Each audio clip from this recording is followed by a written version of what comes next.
زمین آسمان کے برابر گناہ ہو جائے، اللہ تعالیٰ کہتے ہیں اس کا بھی میں نے توڑ رکھا ہوا ہے، اور یہ اس سے زیادہ قیمتی چیز ہے۔ جو پہلی بات اللہ نے کہی ہے کہ وہ بیماری تمہیں کیا کرے گی، تو موت تک لے جائے گی، مر جاؤ گے تم، میں نے پھر بھی علاج دے دیا، لیکن یہ تو اس سے زیادہ امپورٹنٹ ہے کہ اگر گناہوں کے ساتھ تم چلے گئے تو تمہارا تو ٹھکانے کوئی نہیں ہے، سیدھا جہنم ہے، ختم، خالدین فیہا ابدا، جاؤ اس کے اندر بند ہو جاؤ تم۔ تو اللہ نے اس کا بھی کیا رکھا ہے، توڑ رکھا ہے۔ اس کو کیا توڑ ہے؟ کیوں بھائی، ہم تو گناہوں میں رہتے ہیں، کیا توڑ ہے اس کا؟ ہم سب کو معلوم ہونا چاہیے، یا گناہ ساتھ چپکائے رکھیں گے اپنے ساتھ؟ گناہ والا تو کبھی جا ہی نہیں سکتا جنت میں، جا ہی نہیں سکتا، یہ تو اللہ تعالیٰ کا قانون ہے۔ تو ہم نے کیا سوچا ہوا ہے بتائیں مجھے؟ یا تو ہم کہیں ہم تو بالکل پاک صاف ہیں، وہ تو معصوم تو نبیوں کی ذات ہے یا فرشتوں کو اللہ تعالیٰ نے بنایا معصوم، اور تو کوئی ہے ہی نہیں۔ کیا توڑ ہے اس کا؟ توڑ تو پتہ ہونا چاہیے ہمیں۔ گناہوں کا جو توڑ اللہ پاک نے رکھا ہے وہ توبہ ہے۔ کیا ہے؟ توبہ ہے۔ جیسے بڑی سے بڑی بیماری ہو، علاج کو تو بالکل صحیح ہوتا ہے، اللہ کہتا ہے گناہ گار سے گناہ گار انسان بھی ہو، انتہا کر دی اس نے گناہ کی، لیکن جس وقت وہ شخص توبہ کرتا ہے تو اس میں بالکل پاک اور صاف کر دیتا ہے، بالکل ریڈی کر دیتا ہوں اس کو جنت کے لیے۔ اور کوئی انسان بھی آپ یہ ایسا نہیں ہے جو توبہ نہ کرتا ہو، کسی درجے کا ولی ہو، وہ تو رات دن ہوتا ہے توبہ، جتنا اونچا انسان بلند ہوگا ان کے گناہوں کی نوعیت سے بدل جاتی ہے، یعنی جو ہماری نیکی ہیں وہ ان کو اپنے گناہ نظر آتے ہیں۔ بلند آدمی ہے نا، جیسے بلند ہوتا چلا جاتا ہے آدمی تو اس کی چھوٹی چھوٹی چیز بھی یہ میں نے ایسے کر دی، اس سے میرا اللہ تو ناراض نہیں ہو گیا، وہ اسی غم میں ساری رات روتے رہتے ہیں۔ جتنے بڑے انسان گزرے ہیں آپ دیکھ رہے ہیں، اللہ والے جتنے بڑے بڑے گزرے ہیں، کسی نے مطمئن نہیں ہوا کبھی کہ میں بالکل ٹھیک ٹھاک ہوں، کہتے نہیں مجھ سے غلطی ہوئی یار، مجھ سے ایسے کیا ہوا، ساری رات روتے ہیں۔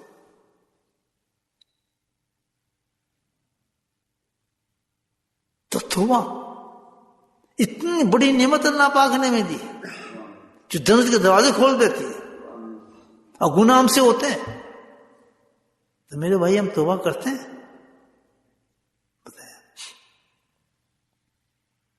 سب سے بڑی قیمتی چیز اس دنیا کے اندر جو ہمارے پاس ہے، اور سب سے بڑا انعام اس شخص کو ملتا ہے، اور سب سے بڑا قریب اللہ کے بندہ ہوتا ہے جو توبہ کرتا ہے، وہ مرد پہلا سٹیپ توبہ کا کیا ہوتا ہے؟ ندامت۔ وہ گناہوں جو حق کے انسان وہ گناہ تھا، پھر جب ندامت آتی ہے انسان کے بعد تو پھر کیا ہوتا ہے؟ اس کے بعد کیا کیفیت ہوتی ہے اس ندامت کے بعد؟ اس کے اندر ظاہر وہ چیز پیدا ہو جاتی ہے کہ یہ تو بڑی گندی چیزیں میں کر چکا ہوں، تو فوراً اللہ کے حضور میں کہتا ہے اللہ تم معاف فرما دے، میں کبھی یہ گناہ نہیں کروں گا۔ تو دوسری چیز توبہ کی کیا ہوتی ہے کہ گناہوں کو اسی وقت ختم کر دینا کہ میں اب نہیں کر سکتا، اور دل سے ہوتا ہے، کوئی زور نہیں لگا رہا اس پر، دل سے وہ عہد کر دیتا ہے بس میں نہیں کروں گا۔ تو جس کی سچی توبہ ہوتی ہے اس کے ساتھ گناہ نہیں لگ سکتے پھر کبھی میں دوست، ان کو بار بار تقریر نہیں کرنی پڑتی، ان کو باعث نہیں کرنے پڑتے۔ میرے شیخ نے کبھی بھی مجھے نہیں کہا ایک دفعہ بھی کہ تو یہ کام نہ کر، میں قسم کھا کے تو تو کہتے ہیں آدمی تو یہ نہ کر، فلاں نہ کر، نماز پڑھ، داڑھی رکھ، یہ اونچا یہ کر، نیچے کر، جو بالکل پیدل آدمی ہو، سمجھانے کی نیت سے بھی کچھ نہیں کہا، حضرت نے کہا مجھے کہ تو داڑھی رکھ لے، تو امامہ پہن لے، کچھ نہیں کہا۔ کیوں؟ آج مجھے پتہ چلتا ہے کہ جس نے سچی توبہ کی ہے شیخ اللہ کے سپرد کرتا ہے اس کو، کیا مجھے بتانے کی ضرورت نہیں، توجہ میری ہوگی اور توبہ کام اس کی کرے گی۔ یہ سچی توبہ کی نشانی ہے۔ آج کوئی آدمی آتا ہے میرے پاس، ندامت کے ساتھ آ رہا ہے، احساس ہو گیا کہ میں نے جہنم سے بچنا ہے، اور طریقہ یہ کہ کوئی شیخ مل جائے تو اس کے ہاتھ پہ بات کر لو، اور کوئی جوان اٹھتا ہے آ کے اس کیفیت سے آ کے بیعت کرتا ہے، میں قسم کھا کے کہتا ہوں کہ اس کی کیفیت کیا ہوگی؟ وہی فیضل بن ایاس والی ہوگی، بشر بن حافی والی ہوگی، وہی کیفیت ہو جاتی ہے۔ ہم ہیں اندر سے چکر باز آدمی، ڈنڈی باز آدمی ہم ہیں، ہم کو توبہ کرنے کب جاتے ہیں؟ ہم کب کہہ جاتے ہیں توبہ کرنے؟ ورنہ توبہ کرنے جاتے ہمارے حالات تو کچھ اور ہوتے، ہمارے حالات تو بالکل مختلف ہوتے زندگی، جینے کے گناہ نہیں ہوتے اس کے بعد بھی نہیں، بلکہ ان کے گناہ میں اونچی ڈگے ہوتے ہیں۔ رونا تو ہمیشہ ہی تھا، کیونکہ ندامت کبھی جان نہیں چھوڑتی انسان کی، یہ نہ ہو جائے، یہی اس میں تو مزہ ہے، اس میں تو مزہ ہے کہ گناہ کچھ بھی نہیں کہ توبہ کر رہا ہے، اللہ تعالیٰ مجھے معاف فرما دے۔ یہ تعلیم کس کی ہے؟ نبی پاک کی تعلیم ہے۔ آپ 100 دفعہ 70 دفعہ گناہوں استغفار فرماتے تھے، تو آپ کو کیا ضرورت ہے استغفار کی؟ یہ تعلیم دی گئی ہے امت کو، اللہ کے نبی نے پریکٹیکل تعلیم دی ہے کہ ہر وقت گناہوں کی طرف دھیان، اور ہر وقت سچی توبہ ندامت والی کرتا رہو اللہ تعالیٰ سے، یعنی یہ گناہ مجھ سے کیسے ہو گیا؟ چلے اس آدمی کو میں نے ایسے دیکھ لیا، تو ناراض ہو گیا، اللہ مجھے معاف فرما دے، آندہ کسی آدمی سے ایسا نہیں دیکھوں گا۔ میں اس آدمی کی سختی سے بات کر لی، بہت برا ہوا یار، پتہ نہیں بیچارے نے کیا سوچا ہوگا۔ یہ زندگی ہے توبہ کرنے والوں کی میرے بھائی۔ اعمال ضرور کریں، لیکن اعمال اس طرح کریں جیسے اللہ تعالیٰ نے بتایا۔ سب سے پہلی چیز عمل کو قبولیت کرنے کے لیے توبہ ہے۔ یہ تو کوئی بھی نہیں جا سکتا جنت میں، کوئی ولی نہیں جا سکتا، غوث نہیں جا سکتا، قطب نہیں جا سکتا سوائے انبیاء کی، صحابہ نہیں جا سکتے جنہوں نے توبہ نہیں کی ہوگی۔ یاد رکھیں یہ بات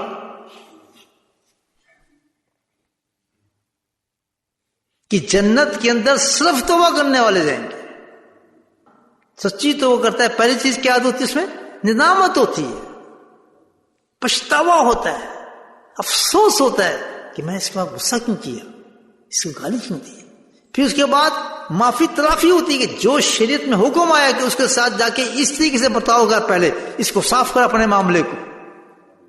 ہم نے توبہ کرنے کے بعد کسی سے معافی مانگی؟ بیوی سے نہیں مانگتے، باہر سے کیا مانگیں گے؟ سب سے زیادہ زیادتی تو ہم اپنے گھر والوں سے ہی کر جاتے ہیں۔ حقوق تلفی، ان کے حق پتہ ہے نا آپ کو، بیوی کا حق کیا ہوتا ہے بتا دوں؟ پھر گھر میں نہیں گھسنے دے گی بیوی آپ کو، کوئی ڈیوٹی نہیں ہے بیوی کے کھانا بنا کے دے آپ کو، کوئی نہیں ہے، اس کا کام نہیں ہے۔ کپڑے استری کرے، آپ کے کھانے بنائے، کوئی شریعت حکم دیتی اس چیز کی، یہ تو اس کا اخلاق ہے۔ اخلاق اس وقت اخلاق ہے، اگر آپ اس سے اخلاق ملیں گے تو وہ بھی اخلاق سے یہ کام کر سکتے ہیں۔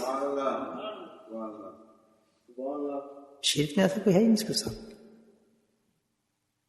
بتائیں تو کتنا ملائم ہونا چاہیے انسان کو بیوی کے ساتھ، یا مار پٹائی کرنی چاہیے؟ وہ کہتا ہے میں جنت میں جانے میں بیعت ہوا ہوں۔ اور بیوقوف آدمی تو کس دنیا میں ہے؟ کس عقل میں تو زندہ ہے؟ توبہ کر، ندامت آئے گی تو سب سے پہلے ندامت آنے کے بعد، ریگریشن آنے کے بعد انسان اس آدمی کے پاس ہے کہ معافی مانگتا ہے کہ مجھے معاف کرنا، میں نے بہت زیادتی آپ سے کی۔ ایسی ہے نا توبہ۔ اللہ سے توبہ مانگنے سے پہلے ان بندوں سے توبہ مانگو جن کے حقوق توڑ کے آپ نے توبہ کرنا چاہتے ہیں، باپ سے، چاچا سے، نانا سے، ہمسائے سے، پڑوسی سے، دوست سے، ایون یہ کہ آپ کے ساتھ جو اس میں کھڑا ہے، کیا کہتے ہیں، جماعت میں کھڑا ہے، آپ کے ساتھ لائن میں کھڑا ہے، اس میں بدتمیزی کر جاتے ہیں لوگ۔ میں وہاں لڑائی ہوتے دیکھا ہے، یار ایک طرف ہو، یا پاؤں تو سیدھے کرو، یا وہاں پہ وہاں بدتمیزی ہوتی ہے۔ اگر بدتمیزی نہ بھی ہو رہی ہوتی انسان جب کھڑے ہوتے ہیں ایک دوسرے کے ناگوار بندے کھڑے ہوتے ہیں، اس کے دل میں اس کے مہان منافقت ہے، اس کو لائک نہیں کرتا، وہ اس کو لائک نہیں کرتا، آپس کے اندر اختلافات ذہنوں میں ڈوب رہے ہوتے ہیں مسلمان. میری بات سمجھ رہے ہیں آپ؟ سچی صوفی والی بات کر رہا ہوں. جب ہم نے گناہ ایسی کیے، جب ہم نے توبہ ایسی کی کہ ہم تو میں گیا ہوں کسی کے پاس، آپ آئے، آپ کے میں نے توبہ کر لی ہے، سب کچھ یقینی توبہ کر، شریف آدمی، نیک آدمی ہے، مشہور ہو گئے، نیک آدمی ہے، فلاں انسان سے اس نے بیعت کی ہوئی ہے، توبہ کی ہوئی ہے، ذکر کرتا ہے، مسجد میں جاتا ہے، بیٹھتا ہے. معاملہ تو آپ کا اور اللہ کا ہے. کس کا ہے معاملہ؟ لوگوں کا ہی اللہ کا ہے. توبہ کس کے لیے کی آپ نے؟ ہاں اونچا بولیں. یہاں تو معاملہ ڈیفرنٹ ہے. ابھی نشانی دیتا ہوں آپ کو، میں اپنا تجزیہ کر لینا. اگر توبہ کے بعد انسان گناہ کرتا ہے اور گناہ کر کے اس گناہ کو دنیا سے چھپاتا ہے، سننا میرا ڈیپ بتا رہا ہوں آپ کو بات. گناہ کرتا ہے اور گناہ کر کے دنیا سے چھپاتا ہے، دنیا سے ڈرتا ہے. یعنی شراب پینے اس لیے نہیں جا رہا ہے، دنیا کیا کہے گی. داڑھی اس لیے نہیں کاٹ رہے، دنیا کیا کہے گی. یا لڑکیوں کے پیچھے اس لیے نہیں جا رہا، دنیا کہے گی. دل کر رہا ہے اس کا، لیکن کیوں نہیں کرا گناہ؟ سننا، کیوں نہیں کرا؟ دنیا کیا کہے گی، فلاں آدمی کیا کہے گا، یار اس نے دیکھے تو جائے، وہ کیا سوچے گا، یار تو ذکر میں بیٹھتا ہے. یہ آتا ہے پوزیشن، ہے ہی پوزیشن گناہ کی. انسان جب نیک ہو جاتا ہے یہ چیزیں آتی ہیں، دنیا ڈرتے ہیں دنیا سے. ٹھیک ہے. ان ادر سینس پھر کیا کرتا ہے کہ جب تنہائی میں ہوتا ہے تو پھر وہ گناہ وہی کرتا ہے.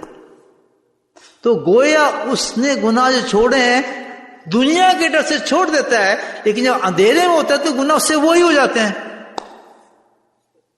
بات سمجھ آئے گی میری آپ؟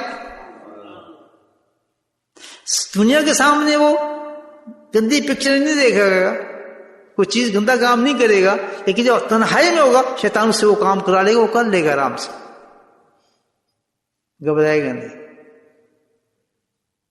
یہ ایسے کام کر رہا ہوگا، وہ جیسے بیوی او چھپا لیا، ایک آدمی سامنے آ گیا، او آدمی آ گیا، اس کام کو چھپا لیا. یا کام اس کو آدمی آ گیا، اس کو ڈر کے ایک دم اس نے وہ کام کر لیا. مثال کے طور پر ایک آدمی وہاں اتارا ہے، شیخ آ گیا، فوراً شیخ نہیں کوئی آدمی آ گیا تو سب کو بتا دے گا، اس نے فوراً امامہ پہن لیا. کسی عورت نے برقع اتارا ہے، نقاب اتارا ہے، اور جس نے دیکھا ہی تو جاننے والا ہے، اس نے فوراً برقع پہن لیا، نقاب پہن لیا ایک دم. تو یہ کس کا خوف ہوا؟ کس کا خوف ہوا جی؟ دنیا. یہ توبہ اللہ کے ساتھ اخلاص چاہیے. بندہ اللہ کا بننا ہے. تو تم نے بندے توبہ جو یہ کی ہے دنیا کے لیے کی ہے، دنیا سے تو ڈرتا ہے. اگر تم نے اللہ کے لیے کی ہوتی تو اللہ تو تنہائی میں ہوتا ہے. فائن اللہ کہاں گیا پھر؟ جس کی سچا توبہ ہوگی، جس کی سچی توبہ ہوگی، وہ تنہائی میں بھی ایسے ڈرے گا جیسے دنیا کے اندر ڈرتا ہے. جب یہ کیفیت پیدا ہو جائے سالک میں، مرید میں، تو اس مبارک ہو شخص کو کہ اس کی توبہ قبول ہو چکی ہے. توبہ کو ایسا بنانا کہ مضبوط ہو جائے اور آخر تک چلے، تو اس کے لیے اللہ نے کیا انتظام کیا ہے کہ صحبت شیخ رکھو، کوئی کامن شیخ پکڑو. اللہ سبحانہ تعالیٰ قرآن کے اندر شان بتا رہے ہیں ان لوگوں کی. اب ذرا سن لیں، مبارک ہو آپ کو، راستہ آپ نے بڑا اچھی پکڑا ہے، بس تھوڑا ریکٹیفائی کریں اپنے آپ. اللہ شان بتا رہے ہیں ان انسانوں کی، قرآن کے اندر اعلان فرما رہے ہیں. کن لوگوں کی شان بتاتے ہیں کہ وہ لوگ جو صبح اور شام بیٹھ کر میرا ذکر کرتے ہیں، ان کی یہ پوزیشن ہے جو میں اعلان کر رہا ہوں. معمولی بات ہے جو صبح شام ذکر کرتے ہیں استقامت کے ساتھ، بس پھر ربی کا یہ اللہ تعالیٰ بتا رہے ہیں نفس کا، جو قرآن ہے یا نہیں ہے. اگر آپ یہ کام کر رہے ہیں آج کے زمانے میں کہ صبح شام آپ ذکر میں بیٹھتے ہیں، اللہ کو یاد کر رہے ہیں، تو اللہ اعلان کر رہے ہیں اپنے قرآن کے اندر کہ یہ اتنی بڑی مجلس ہے کہ اس کے اندر تو سٹیٹس یہ ہے کہ اللہ کے نبی کو بھیج رہا ہوں میں تمہارے اوپر. وصف ربک، اللہ تعالیٰ وصف نفس، یہ اپنے جو آپ جائیے. آپ یہ نہیں کہا کہ تشریف نہیں فرمایا، آپ پابند ہو جائیں بیٹھنے کے لیے ان کے ساتھ. تو اللہ کے نبی نے کہا یہ کون قوم پیدا ہوگی بھائی؟ اس میں آپ اڑ کے اپنے دولت کے سے کہ تلاش تو کریں کون لوگ ہیں جس کے لیے مجھے کہا جا رہا ہے، حکم دیا جا رہا ہے کہ مجھے میرے محبوب بنتے ہیں، آپ مہربانی پہ جا کے آپ ان کو صحبت دیجیے. اپنے اللہ کے نبی کی صحبت کسی کو اللہ کا دیر والا ہے ان سے، اس سے بڑا کوئی شیخ ہوگا دنیا کے اندر.